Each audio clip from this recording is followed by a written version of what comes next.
ಮೊನ್ನೆ ಬೈ ಎಲೆಕ್ಷನ್ದು ನೋಡ್ತಾ ಇದ್ದೆ, ದಾವಣಗೆರೆ ಮತ್ತು ಬಾಗಲಕೋಟೆದು.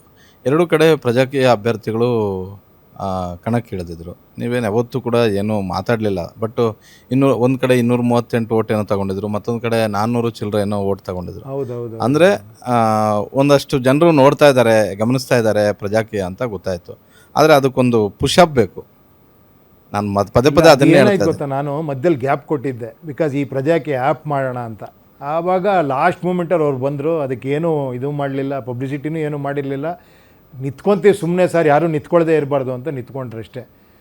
ಯಾಕಂದರೆ ಬೈ ಎಲೆಕ್ಷನ್ ಯಾರೋ ನಿಂತಿದ್ದಾರೆ, ಲಾಸ್ಟ್ ಮೂಮೆಂಟಲ್ಲಿ ಅವ್ರು ಬಂದರು, ಅದಕ್ಕೋಸ್ಕರ ನಾನು ಕೊಟ್ಟೆ. ಯಾಕಂದರೆ ಅದಾಗಿ 3 ದಿನಕ್ಕೆ ಆ್ಯಪ್ ರಿಲೀಸ್ ಮಾಡಿದೆ. ಈ ಆ್ಯಪ್ ಆಗಿದ್ದರೆ ಅವ್ರಿಗೆ ಅದನ್ನು ಕೊಡ್ತಿರಲಿಲ್ಲ, ಈ ಆ್ಯಪಲ್ಲೇ ಬನ್ನಿ ಅಂತಿದ್ದೆ.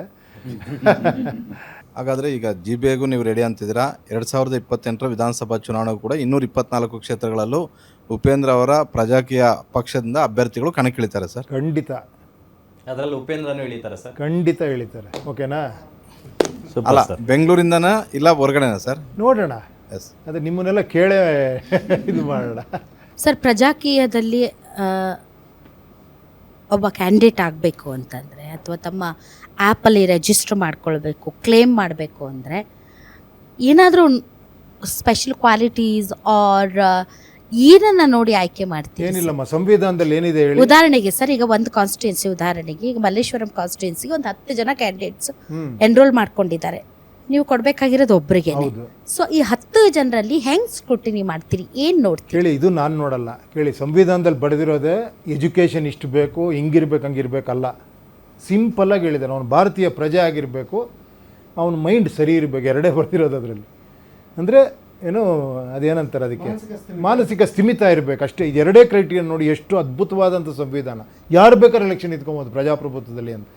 ಅದು ಆ್ಯಸ್ ಇಟ್ ಈಸ್ ಯಾರು ಬೇಕಾದ್ರೆ ನಿಂತ್ಕೊಬೋದು. ಓಕೆನಾ? ನಿಂತ್ಕೊಂಡ್ರೆ ಏನಾಗುತ್ತೆ, ಅಲ್ಲಿ ಯಾವಾಗ ಕನೆಕ್ಟ್ ಆಗ್ತಾರೋ ಅಲ್ಲಿ ವೋಟರ್ಸು ಇರ್ತಾರೆ, ಇವರೂ ಇರ್ತಾರೆ.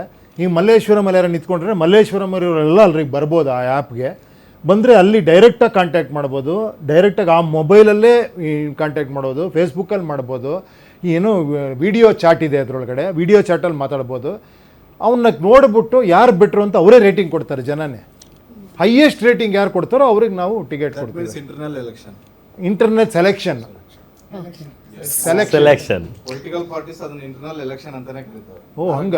ಓಕೆ ಸರ್, ನಿಮ್ಮ ಮಕ್ಕಳು ಇಬ್ರು ಹೆಂಗೆ ಸರ್? ಯಾರು ತರ ಸರ್? ಯಾರು ನಿಮ್ಮ ಮಗ ಯಾರನ್ನ ಹೊತ್ತಾನೆ, ನಿಮ್ಮ ಮಗಳು ಯಾರನ್ನ ಹೊತ್ತಿದ್ದಾರೆ ಸರ್? ಅದು ಹೆಂಗಮ್ಮ ಹೇಳೋದು, ಹಂಗೆ ಗೊತ್ತಾಗಲ್ಲ. ಅಂದ್ರೆ ನಾವು ಹೊರಗಡೆಯಿಂದ ನೋಡಿದಾಗ ಸರ್, ನಿಮ್ಮ ಮಗ ಒಂದ್ ಸ್ವಲ್ಪ ಭಾರಿ ಸಾಫ್ಟ್ ಕಾಣ್ತಾರೆ, ಮಗಳು ಒಂದ್ ಸ್ವಲ್ಪ ತುಂಬಾ ಇಂಡಿಪೆಂಡೆಂಟ್ ಇದ್ದಾರೆ ಅಂತ ಕಾಣುತ್ತೆ. ಸೊ ನೀವು ನಿಮ್ಮ ಮಕ್ಕಳನ್ನ ಹೆಂಗೆ? ಇಲ್ಲ, ಅವಳು ತುಂಬ ಇಂಟ್ರಾವರ್ಟ್. ಅವಳು ಮನೆ ಬಿಟ್ಟು ಬರಲ್ಲ, ಎಲ್ಲಿಗೆ ಕರೆದ್ರೂ ಬರಲ್ಲ. ಅವಳೊಂಥರ ಅವಳದೇ ಮೂಡಿ. ಅವಳು ಈ ಮೊನ್ನೆ ಒಂದು ಅದ್ಭುತವಾಗಿ ಹೇಳಿದ್ಲು. ಅವಳು ಹೆಂಗೆ ಅಂದರೆ, ಫಸ್ಟ್ ಆಫ್ ಆಲ್ ನಾನು ಯಾರು ಅಂತ ನನಗೆ ಗೊತ್ತಾಗಬೇಕು, ಆಮೇಲೆ ನಾನು ಏನು ಮಾಡೋದು ಯೋಚನೆ ಮಾಡ್ತೀನಿ ಅಂತ. ತಂದೆಗೆ ತಕ್ಕ ಮಗಳು. ಅಲ್ಲ, ನನಗೆ ಆಶ್ಚರ್ಯ ಅನ್ನಿಸ್ತು ನಿಜವಾಳು. ಏನಮ್ಮ ನೀನು ಕಂಡಿಡ್ಕೊಂತಿದ್ಯಾ, ನನಗೆ ಇನ್ನೂ ಕಂಡಿಡ್ಕೊಳಕ್ಕಾಗಿಲ್ಲ ಅಂತ. ಅದೇ ಮೋಸ್ಟ್ಲಿ ಇನ್ಫ್ಲೂಯೆನ್ಸ್ ಇರಬೇಕು. ಇವನು ಹಂಗಲ್ಲ. ಇವನು ಹೆಂಗಂದ್ರೆ ಒಂಥರ ತುಂಬ ಇದು ಏನಂದರೆ, ಅವ್ನಿಗೇನಾದ್ರು ಜನರ ಹತ್ರ ಹೋಗ್ಬೇಕು, ಅವನದೇ ಜೀವನದಲ್ಲಿರೋದು, ಅವ್ನಿಗೆ ಖುಷಿ, ಎಲ್ಲರನ್ನೂ ಮೀಟ್ ಮಾಡೋದು, ಒಂದೇನೋ ಒಂದು ಫೋಟೋ ಹಾಕ್ಕೊಳ್ಳೋದು. ವೆರಿ ವೆರಿ ಲೈವ್ಲಿ ಇದು. ಅವನು ಅಂದರೆ ತಲೆ ಕೆಡಿಸ್ಕೊಳ್ಳಲ್ಲ, ಜಾಲಿ ಆರಾಮಾಗಿರ್ತಾನೆ, ಖುಷಿಯಾಗಿರ್ತಾನೆ. ಆ ಥರ ನಾನು ಹೇಳಿದ್ನಲ್ಲ, 4ನೇ ವಯಸ್ಸಲ್ಲೇ ಹೋಗಿ ಇದು ಏನೋ ನಮ್ಮ ದೇವಸ್ಥಾನದಲ್ಲಿ ಹೋಗಿ ಕುತ್ಕೊಂಡ್ಬಿಡ್ತಿದ್ದ, ಹಿಂಗೆ ಕುತ್ಕೊಂಡ್ಬಿಡ್ತಿದ್ದ ಹಿಂಗೆ. ನಾನು ಏನು ಮಾಡ್ತಿದ್ಯಾ ನೀನು? ಇಲ್ಲ, ನಾನು ಸುಮ್ಮನೆ ಕೂತೀನಿ, ಚೆನ್ನಾಗಿದೆ. ಆ ಥರ ಗೊತ್ತಿಲ್ಲ, ಮುಂದೆ ಏನಾಗ್ತಾರೆ ಅಂತ ಗೊತ್ತಿಲ್ಲ. ನಾನು ಅವ್ರಿಗೆ ಬಿಟ್ಟಿದ್ದೀನಿ, ನಿಮ್ಗೇನು ಅನ್ಸುತ್ತೋ ಮಾಡಿ ಅಂತ.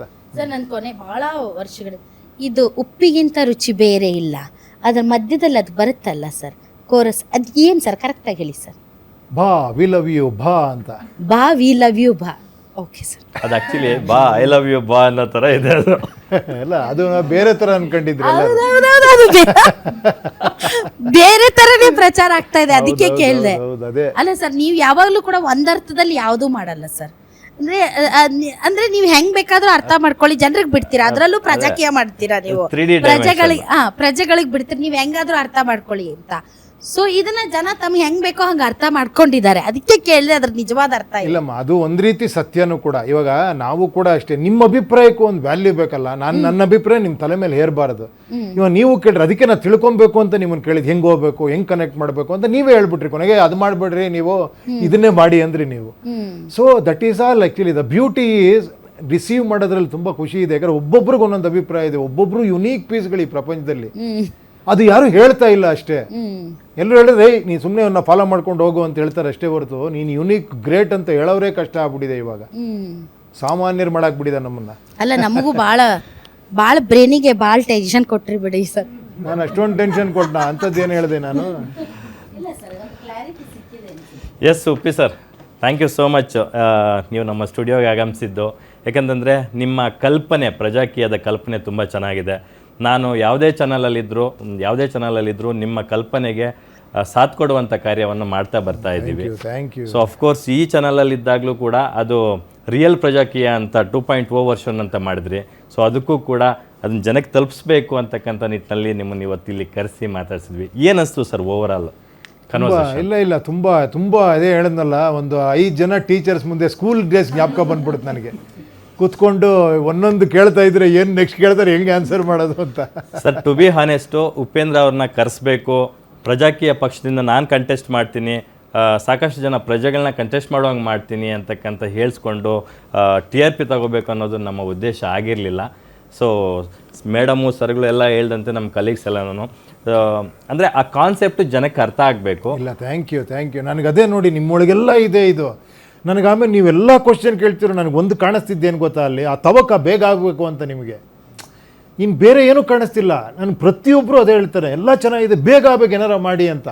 ನಾನು ಬೇಗ ಆಗಬೇಕು ಅಂದರೆ ಎಲ್ಲೋ ರಾಂಗ್ ರೂಟು ಮಾಡಬಾರ್ದಲ್ವಾ? ಸ್ವಲ್ಪ ತಾಳ್ಮೆ ಬೇಕೇ ಬೇಕಿದ್ದು. ಸರ್ ಅದು ಜನಕ್ಕೆ ಬಂದ್ಬಿಡ್ತು ಅನ್ಕೊಳ್ಳಿ ಬೇಗ ಆಗಲಿ ಅಂತ, ಜನ್ಸಿಗೆ ಬಂದ್ಬಿಡ್ತು ಅನ್ಕೊಳ್ಳಿ ಬೇಗ ಆಗೋಗ್ಬಿಡುತ್ತದೆ. ಸರ್ ದೇಶದಲ್ಲಿ ಯಾವುದೇ ಮೂಲೆಯಲ್ಲಿ ತಗೊಂಡು ನೋಡಿ ಜನ ಬದಲಾವಣೆಯನ್ನು ಬಯಸ್ತಾ ಇದ್ದಾರೆ. ಹೌದೌದು. ಕರ್ನಾಟಕದಲ್ಲೂ ಕೂಡ ಆ ಬದಲಾವಣೆ ಆಗಬೇಕು ಅಂತಂದರೆ, ಎಸ್ಪೆಷಲಿ ಪ್ರಜಾಕೀಯದ ಮೂಲಕ ಆ ಬದಲಾವಣೆ ಆಗಬೇಕು ಅಂತಂದರೆ, ಸೊ ಉಪೇಂದ್ರ ಅವರು ಈಗ ನಮ್ಮ ಸಂದರ್ಶನದಲ್ಲಿ ನೀವು ಪ್ರಾಮಿಸ್ ಮಾಡ್ದಂಗೆ ನೀವು ನಿಲ್ಲಬೇಕು.